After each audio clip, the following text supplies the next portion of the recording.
Good morning, everybody. I'm meteorologist Chris Mulcahy. Great to be here on a Sunday morning. I want to cut the fat out. I just want to let everyone know here in the Carolinas because there's a lot of misinformation out there. Milton will become a hurricane. That 100% is true. If we're talking about the Florida Gulf Coast, major impacts, it's going to be a major storm, but it will not impact the Western Carolinas. I want to say that first off, foremost. I'm not going to give you a tease saying, will it impact the Carolinas? It won't. I think the impact to the Carolinas will be close to Charleston, typical flooding that they see, maybe a 1 to 3 foot storm surge. And as Joy put, people need a break from these storms. And I 100% agree, Joy. So let's get right to it. Here's a look at our rainfall forecast over the next 7 days. Florida, this is going to be a quick moving hurricane. So that means this keeps us anywhere from about 5 to 10 inches of rain. Ian was a quick moving storm. It was the storm surge that was the bigger story, and we'll get to that. But if you focus in on the rainfall, notice how there's barely anything in between here for the Charlotte area as we zoom in. Just a sliver of green along the Tennessee border. So I think you might see a little bit of rain along the upslopes, but barely anything. And then it's right along the Charleston coast. You maybe could see 1 to 2 inches of rain. So I'm not saying it's not going to impact the Carolinas completely. Still going to have a lot of rip currents along the shoreline. It'll be a major storm there. But this is Tropical Storm Milton right now. If we can bring this full. The 8 a.m. advisory, and the next one's going to be coming out very soon, will likely still keep this a tropical storm.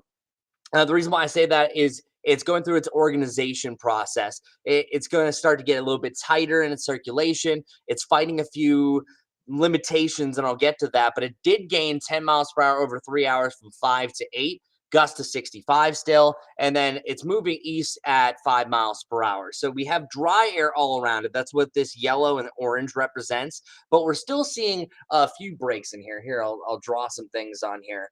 The little bit of dry air, sometimes you can have dry slots, and this happened with Helene. That is going to limit some of the development. So as some of this is starting to come in, it still breaks up.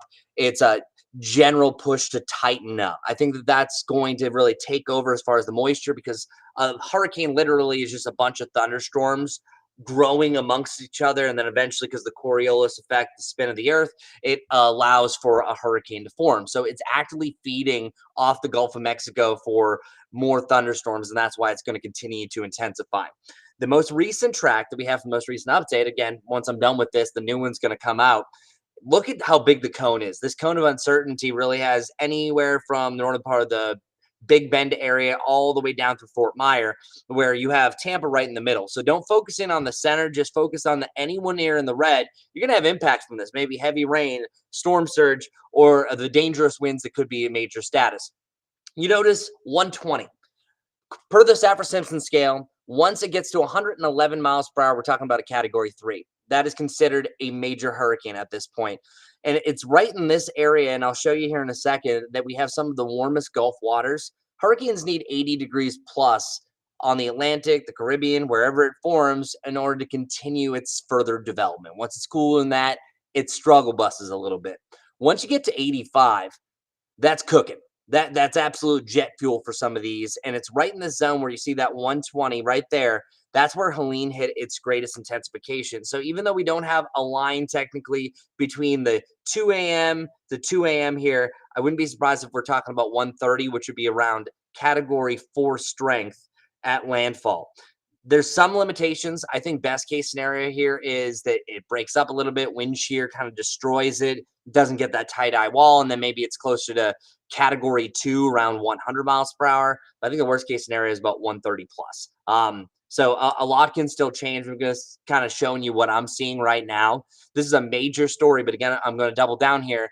Not for North Carolina that doesn't need any more plagues like this. What weakens a tropical cyclone? Well, always here to raise your weather IQ, right?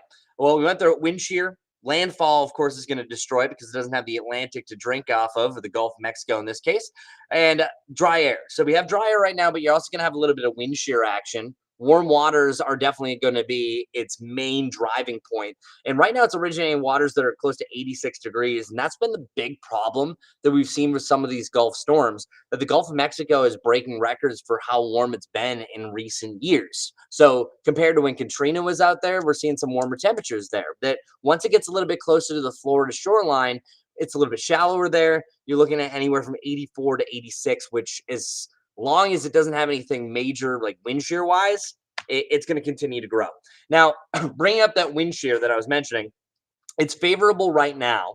So I think it becomes a hurricane today. Will start to intensify. The yellow and the green is what you like. I hate seeing that you have all the red well beyond its center of circulation, but it does look like where it's hitting the peak water temperatures that it does hit a little bit more wind shear. So we want to see that. That's going to tear the storm apart on the upper levels, but sometimes storms are so strong that it mainly just caps it from strengthening more, doesn't really weaken it too much as it's going through its eye wall recycling stage. And the good news is it's going to fly across the state, which will limit its rainfall potential. But once it's right off the Carolina coast, as long as it doesn't do like a weird gene turn that comes back into the coast, we only have to deal with the dangerous rip currents and, of course, the initial storm surge.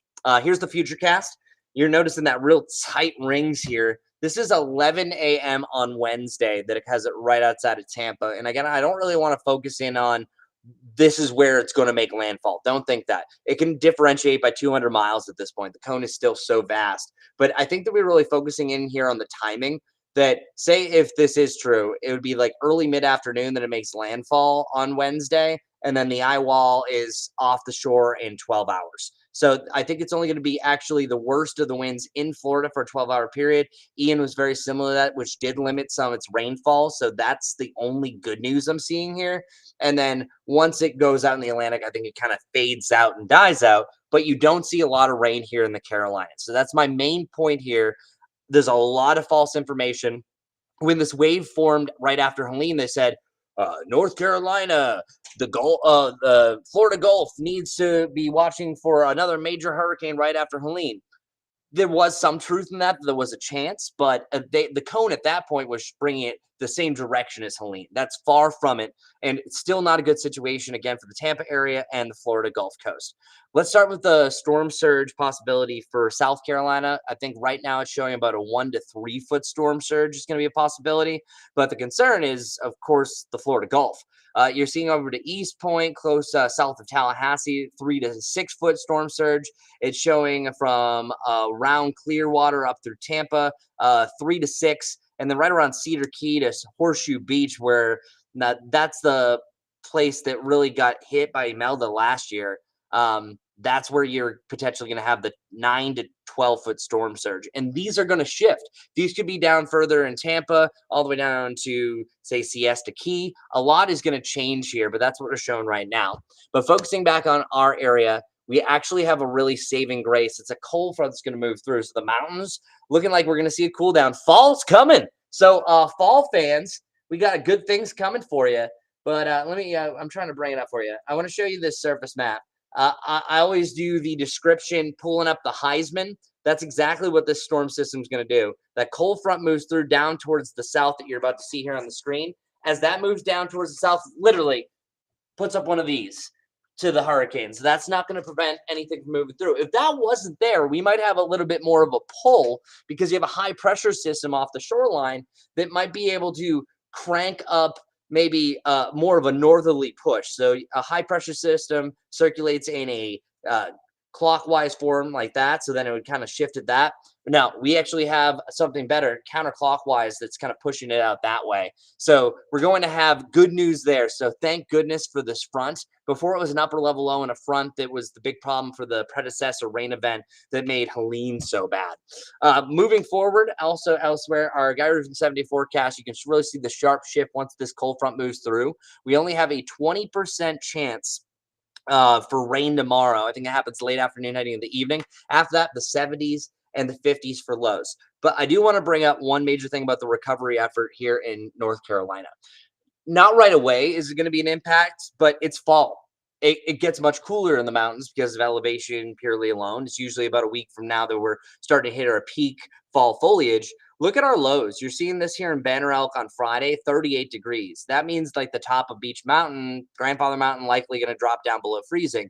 That each week that we continue through the recovery effort, there's going to be more and more of a chance of a freezing temperature. So that's one thing that's not right away. It's not going to impact us in the near term, which is good news. Just want people to kind of be mindful that that's going to be the case and scenario. So in recap, Milton is going to be a big time storm, another major hurricane that we're going to add to the 2024 hurricane season, but it is not going to impact us here in the Carolinas because we just need dry air, and that's exactly what we're going to see. I'll bring up this as my last graphic.